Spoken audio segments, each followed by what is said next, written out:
अस्सलाम वालेकुम वरहमतुल्लाहि वबरकातुहू।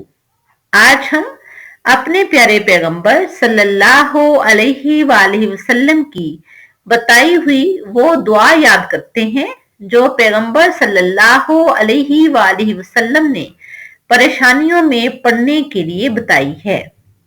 हजरत अस्मा बिनते उमैस रजी अल्लाह ताला अन्हा बयान करती हैं कि रसूलुल्लाह सल्लल्लाहु अलैहि वसल्लम ने मुझसे कहा, क्या मैं तुम्हें ऐसे कलिमात ना सिखाऊं जिनको तुम परेशानी के वक्त पढ़ा करो।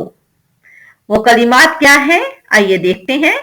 अल्लाहु अल्लाहु रब्बी ला उशरिकु बिही शैया।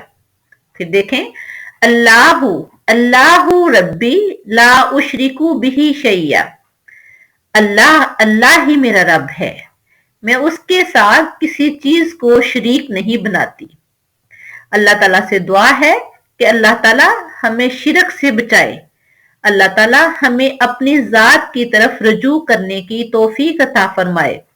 अल्लाह ताला हमें हर तरह की परेशानियों से निजात अता फरमाए और अपने प्यारे पैगंबर सल्लल्लाहु अलैहि वसल्लम की बताई हुई ये दुआ याद करने और इसको पढ़ने की तौफीक अता फरमाए। आमीन। अल्लाह हाफिज।